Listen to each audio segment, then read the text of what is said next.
Ага, воно все працює. Все добре.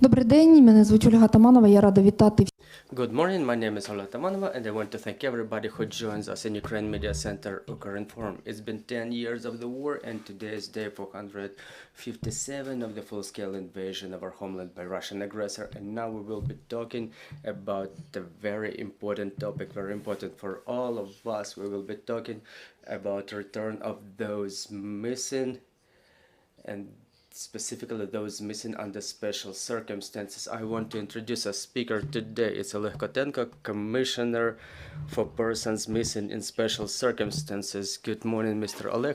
Also, I would like to introduce your team. You, dear colleagues, will be able to ask questions from them later.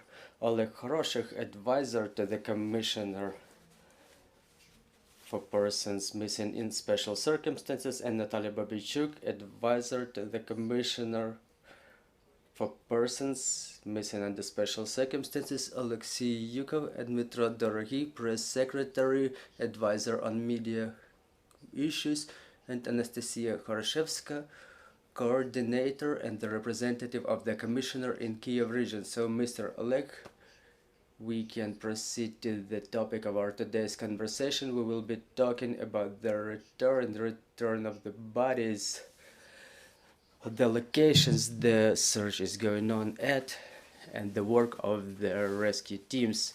Good morning. I would like to start with the fact that the topic that we will be discussing, the subject of our work, it's very difficult. It's very difficult for those who deal with that issue directly, and for the relatives, for the families of those who expect their close ones to be brought back. They rely on us. They want their relatives to be found the quickest possible. I've prepared a small presentation today. I will not pay a lot of attention to it. It contains figures. You as a journalist, you have this presentation on hand. You can see the figures by yourselves, but I want to tell you about the way the work is going on, what we face, to make sure that we find a person in the quickest way possible. Also, I will tell you what the families should do, what should be their input. I also want to focus my attention on what was done within the last year, the launch of the register, the law on genome examination. Those are very important issues in our work, and also they are important for the families of the missing ones. Well, it's the regulation according to which I am commissioned to do what I'm doing. It was adopted a year ago, so it's been 1 year since the beginning of my work, and I will be telling you what was done within that year. The search teams of the Commissioner for the Persons Missing in Special Circumstances. Well, according to the law, I can have such teams. It means that the search teams, they start searching for people in the occupied territories, those who were most likely to have died in certain location. Alexei Yukov, one of the commanders of such teams, is present here. If you have more questions, he will be able to tell you in detail how the things are going on, because the 7 teams that were created, they work very close to the forward edge of the battle area, because now as we deoccupy the territories, You know that we advance in Bakhmut, not in the city of Bakhmut itself, but at the flanks. So every day we advance, and every day we have to pick up the bodies of our guys who deceased. They died while defending the area, and their bodies should be withdrawn from the area, and we want to have it done in the quickest way possible, those who perished there. Such teams work in Kharkiv, Donetsk regions. We also name Luhansk region, but Bilogorivka is a Luhansk region. It's a small settlement in Luhansk region. We work there, and there's yet another team working there. We also work in Zaporizhia. In Zaporizhia direction, there is a Dnipro team working. We also work in Mykolaiv region and Kherson region. All the teams on a daily basis go out on a mission to search for bodies of those missing in action. So the work of our search teams is a very serious work. You know, everything is densely mined. There are examples when people die while looking for the bodies of those dead, because again, everything is quite densely mined and it's a very complicated work. On top of that, the forward edge of the battle area and the adjacent areas are being constantly shelled. I visited one of those locations personally recently. I keep seeing it with my own eyes. I know the way it happens. I know what our search teams risk with, so I have huge respect to them. They are in place, they work. As to the figures, I will tell you the figures a little bit later. The joint register. So in the beginning of May, the joint register started operating for the persons missing under special circumstances. It's a historic event because before the launch of this register, the work was more complicated, and we've made a long way to have it launched. So it started working in coordination with the Ministry of Internal Affairs. We know there are people coming to us to have their close ones added to this register. The people then get excerpts from the register, and I want to say that the families of those who are looking for their relatives and everybody who address national police with the applications and reports of the missing persons and the office of the commissioner, they are all on this register now. They are all there.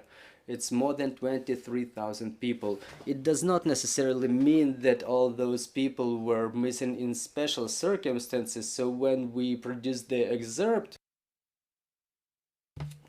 upon the application from the families, we try to verify to what extent this person should be included into that register, whether they were gone missing under special circumstances or not special circumstances. But almost 99% of those who report, they get such excerpts. Why such excerpts are necessary? First of all, it's about accounting, and then it's about the status.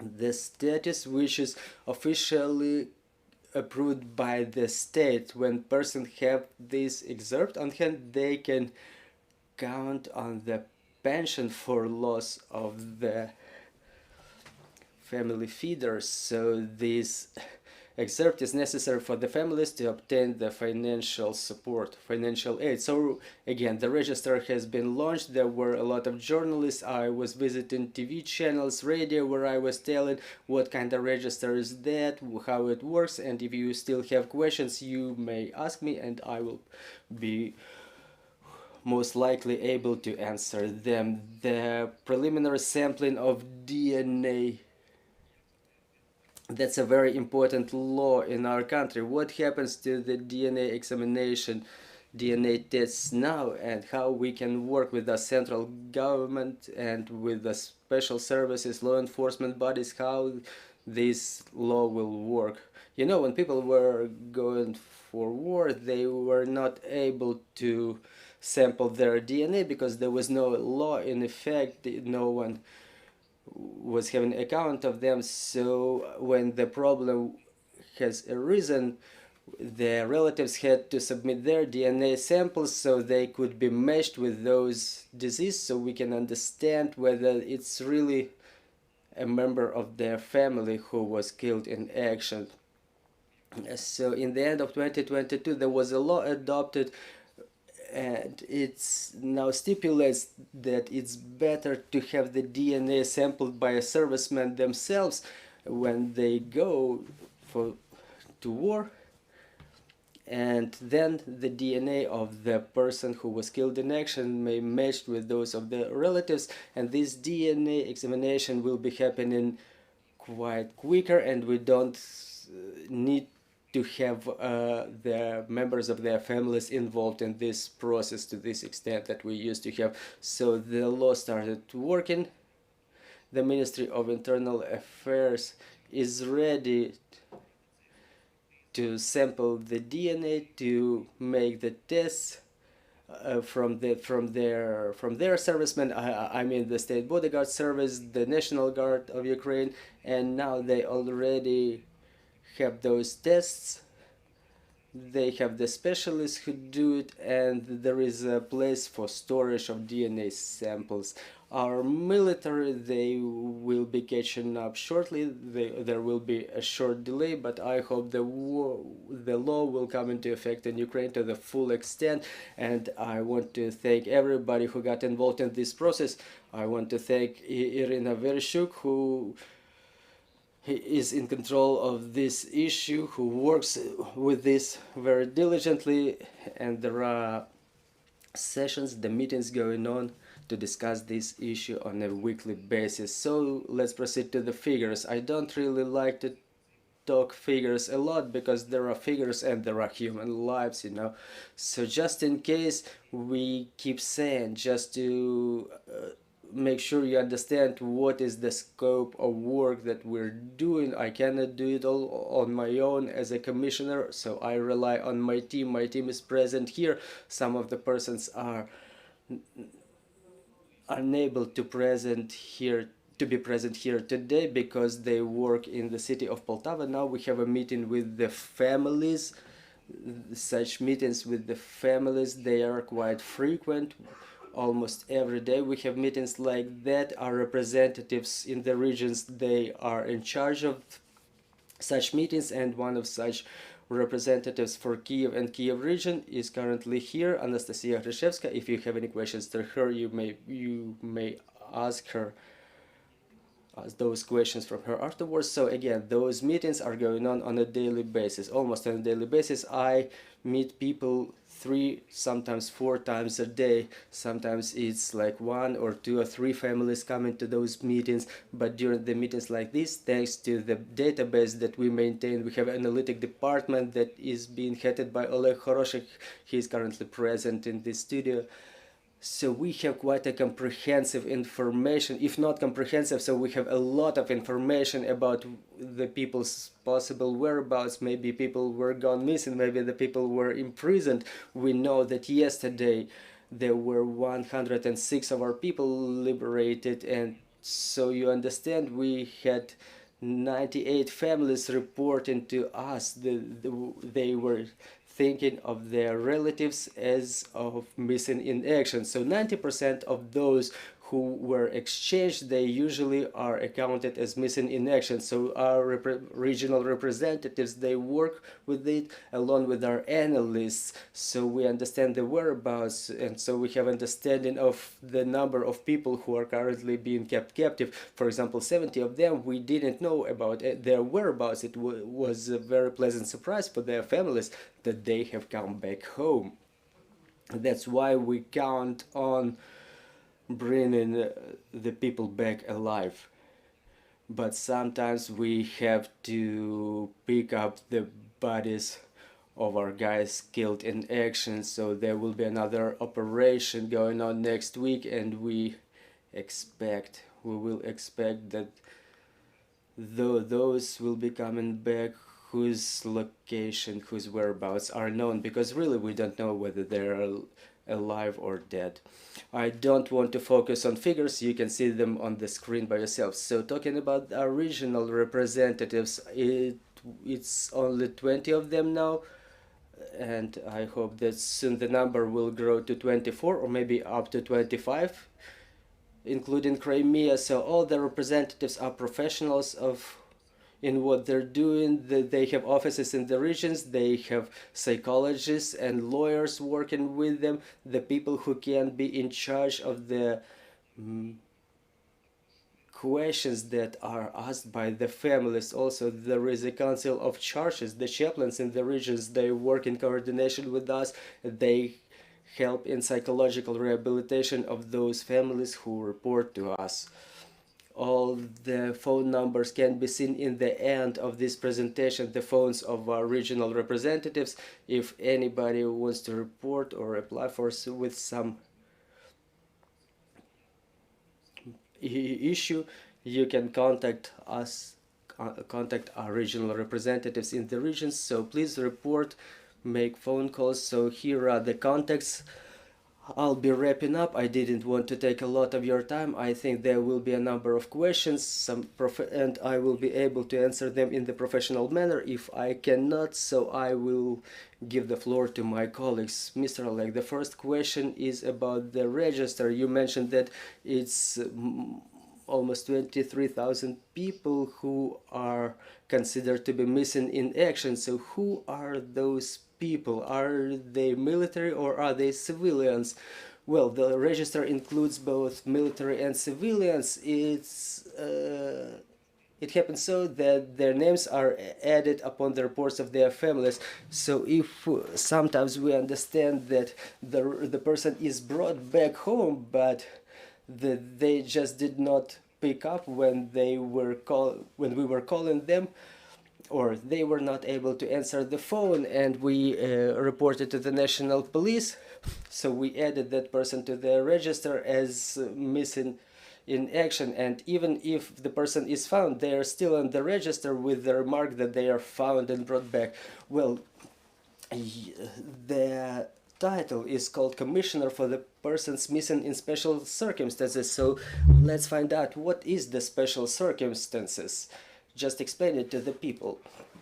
Well, the law says that special circumstances are battle operations, catastrophes and cataclysms and natural disasters. So everything which is related to circumstances like that is considered to be special circumstances. For example, a person reports that their relative is missing. They went out of the home and never came back, but it happened before the beginning of the full-scale invasion. So we understand that there is such a report, but the person is not considered to be missing in special circumstances. For example, if you remember, there was an earthquake in Turkey. There were people from Ukraine staying there for that time, and it's our responsibility. We were looking for them, so as long as they're not found, the responsibility is vested in our state emergency service and in us as well. We control the search of those missing under circumstances like that. You know, there was a lot of debris to be cleared in Dnipro and other cities of Ukraine where people ended up dead under the debris, and until we find all of them, until we pull out all the corpses, they are considered to be missing in action. And in the same way, it's about the military. If no one knows about their whereabouts, they are considered to be missing in action. So getting back to the register, is all the information that was available to you and to Ministry of Internal Affairs, is it all added to the register? Or do you keep adding information? Well, yeah, we added all the information, but you know, this figure, it can be bigger or it can be smaller. For example, we liberated 106 people, so it will not decrease for that number, but there will be a remark that they are brought back. So if the figure is bigger, it doesn't mean that we've just picked up that page. We will see the number of those missing in action for the whole period of war. Okay, so out of those 23,700, how many are found and brought back? Yeah, it's more than 1,000. Dear colleagues, if you have any questions, please, the floor is yours.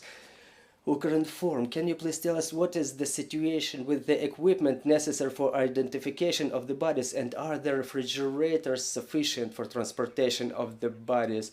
Thank you for this question. It's a very interesting question because 1 year ago the situation with what you've mentioned was quite catastrophic. So let's segregate the refrigerators with which our rescue teams work. For example, the rescue teams, they are present not only in the commissioner's office, there is the general staffs, and in CIMIC headquarters they have refrigerators too.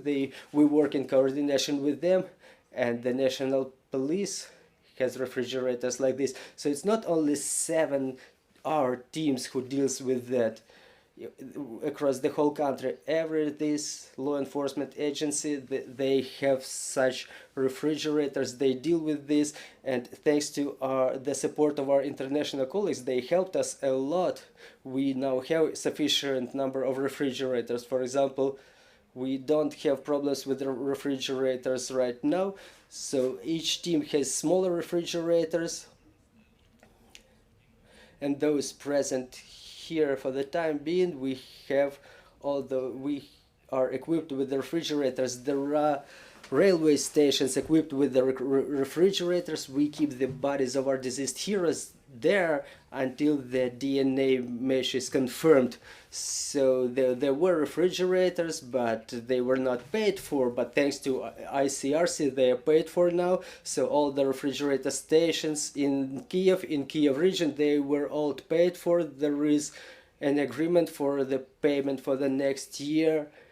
So everything goes normal in this area, I would like to say. But to have it all rectified, there were a lot of meetings, legal documents to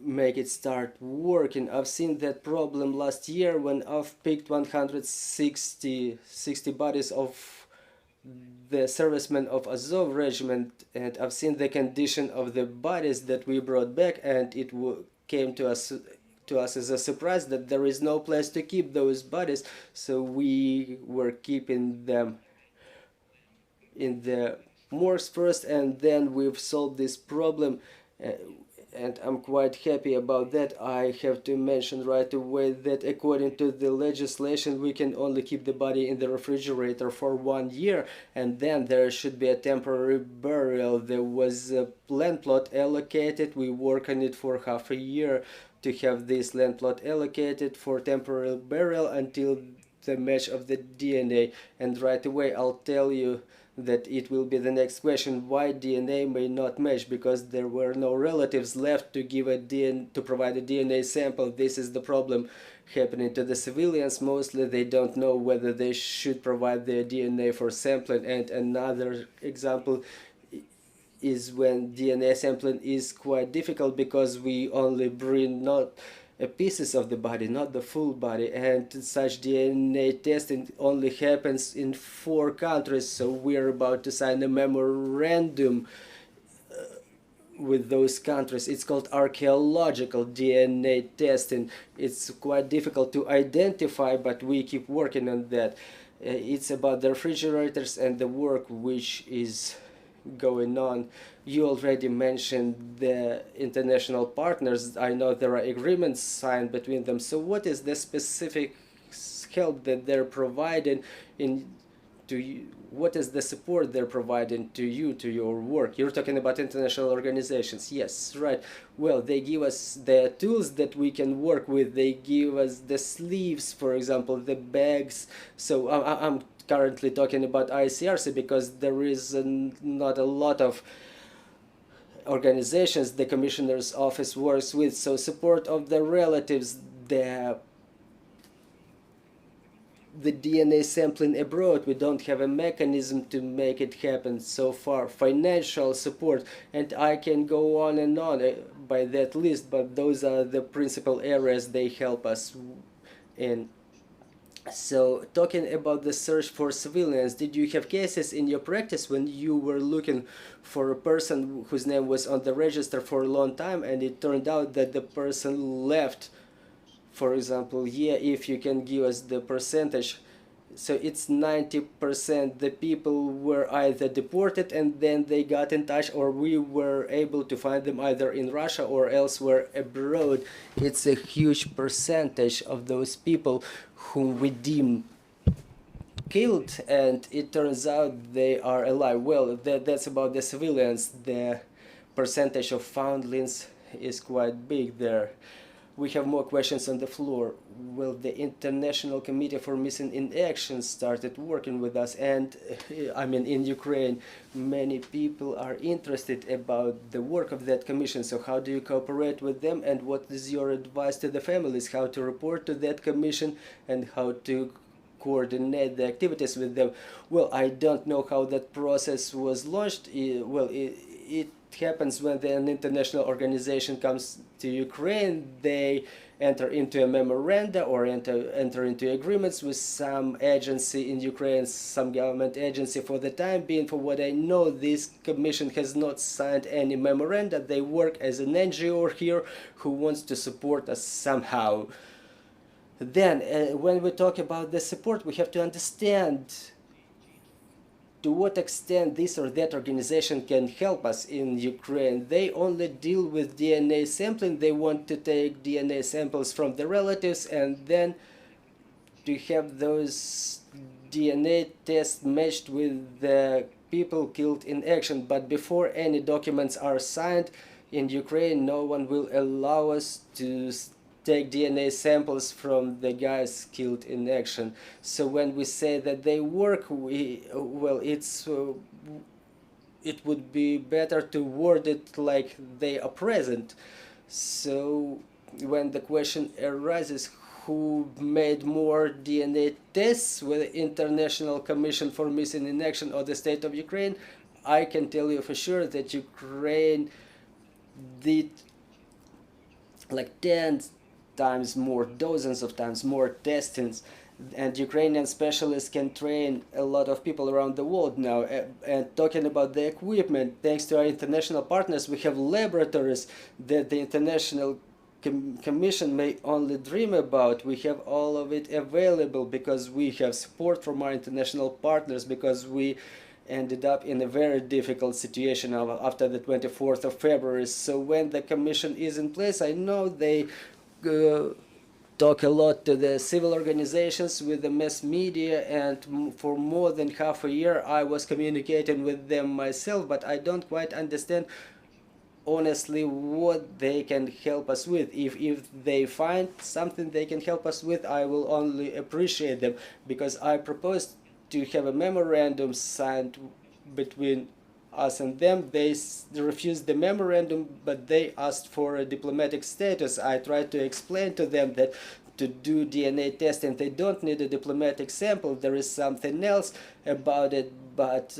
I will sort it out. I know that this commission is present in Ukraine. They visit a lot of our government bodies, they communicate that issue to us, but it's about time they start doing something. Please. Sir, good morning. Are foreign fighters on your register, say those from the US or the UK? And secondly, how many children are you looking for? And could that include those taken to Russia?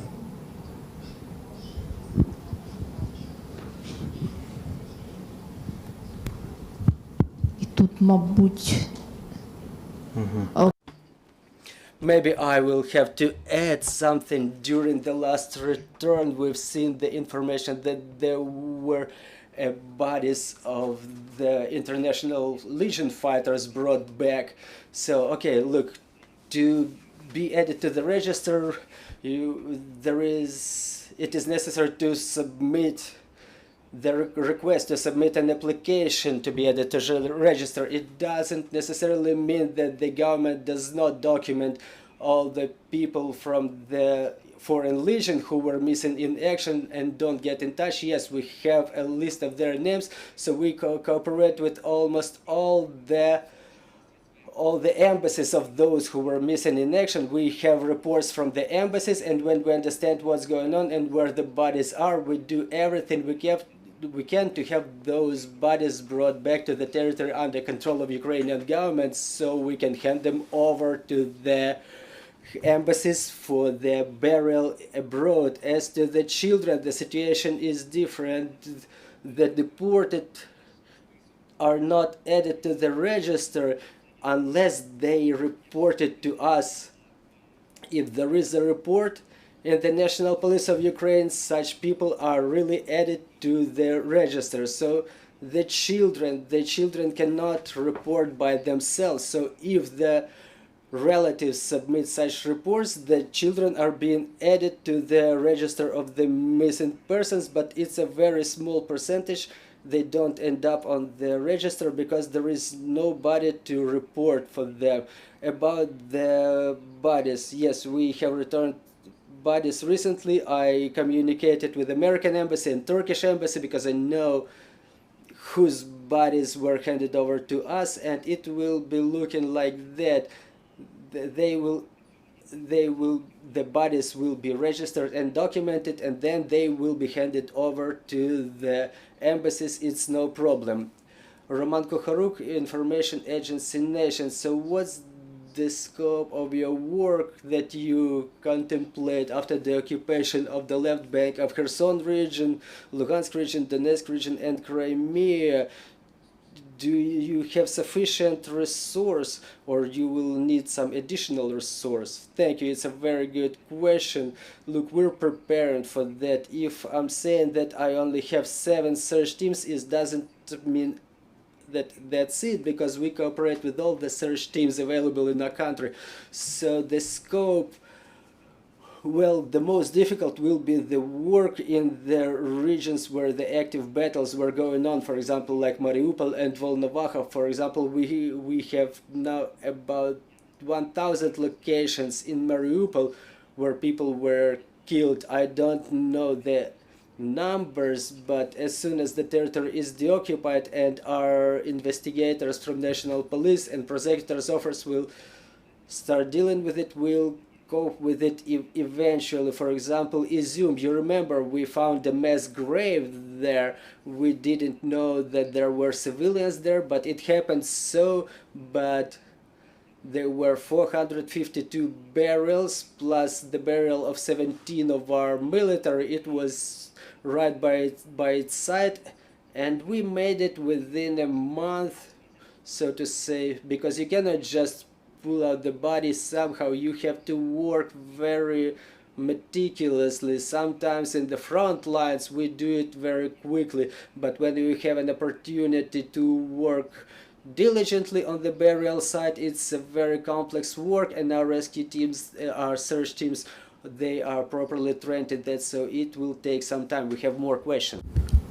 Steve Kleiman, Pacific Rex, Commissioner Kotenko, good to see you again.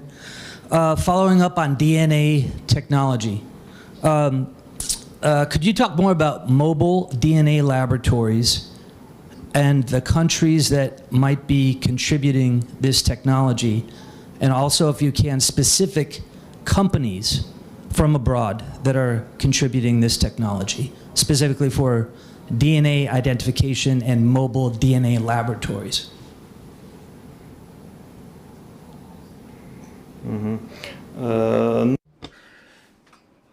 Well, it's a lot of questions. Let me start with the last ones. About the DNA laboratories, it's more about our Ministry of Internal Affairs, who works with the mobile DNA labs. I control that issue, but I cannot give you the exact numbers where they were coming to, who was providing them. The only thing I know about the mobile DNA labs is there was an agreement with Switzerland. There was a memorandum signed to support the Office of the Commissioner for Persons Missing in Special Circumstances, and it was also signed by the representatives of our Ministry of Internal Affairs. And for what I understand, the laboratories that they were in need of, they got it. What is the name of those specific, the manufacturer, what were the companies, what were more questions? Не записав. Ага.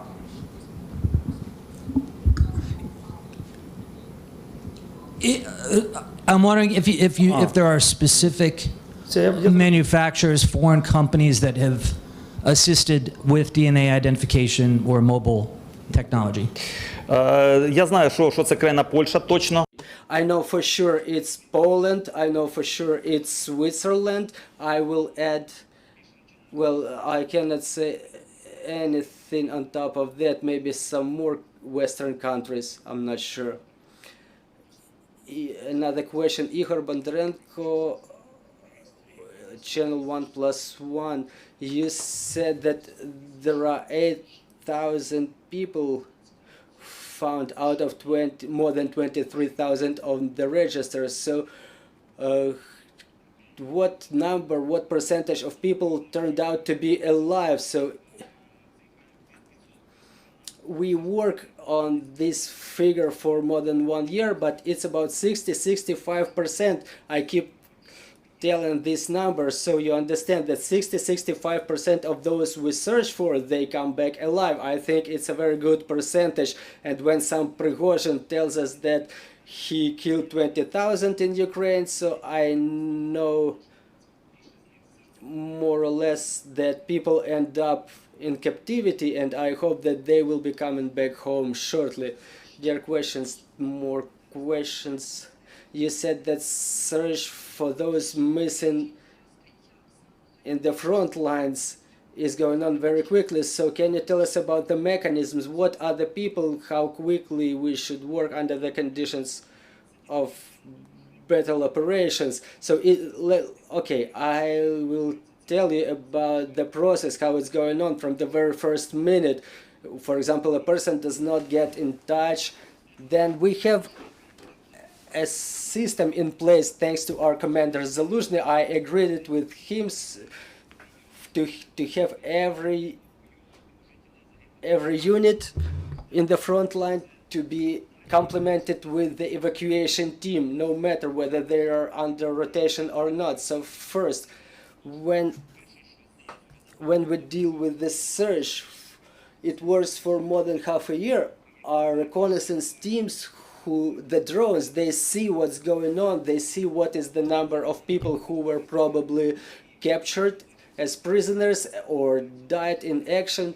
We see that location in our interactive map. The military reported to us. If we have no opportunity to pick up the body will end up in the place where people or a person was probably killed. So after the deoccupation, our teams are following the avant-garde of the offense, because we need to pick up the bodies and get them transported to the morgues. For example, if the territory is deoccupied and we cannot pick up the body, and then we'll lose the territory again, you know, we cannot pick up the body once again, because it's a war. We can retreat sometimes, but we have to pick up the bodies right away. So we have teams like the team of Alexei, who is present in this studio, and the way they work. So as soon as we understand there is some advance, we see the location is liberated, we have vehicles going there to the spot, we pick up the bodies from there. And talking about the Donetsk region, so in fact we're talking about Avdiivka, Mariinka and Bakhmut direction at the moment. So we carry them to the places where the morgues are available. We hand over the bodies to them, we make protocols, the bodies are being inspected. The Ministry of Defense team then picks up the bodies, they transport them to Donetsk. Oh, I'm sorry, that's a Freudian thing. So yeah, they really transport it to the Dnipro or Kharkiv with the support of volunteers, organizations, or to the places the bodies will be buried. The only thing that impedes us to do that is the constant shelling. We could work way quicker, but for the time being it's not possible to do so. Dear colleagues, do you have any more questions on the floor? Now that we don't have these questions, I want to thank you for this very important information. I'm reminding you, joining us was Oleh Kotenko, the Commissioner for Persons Missing in Special Circumstances. And I'm reminding you, our next briefing will be at 12:30, and we will be talking about the prospects of Ukraine regarding the Ukraine's accession to NATO in the eve of the summit to be happening in Vilnius shortly, so stay tuned. Work together for our victory and glory to Ukraine. Thank you, dear colleagues.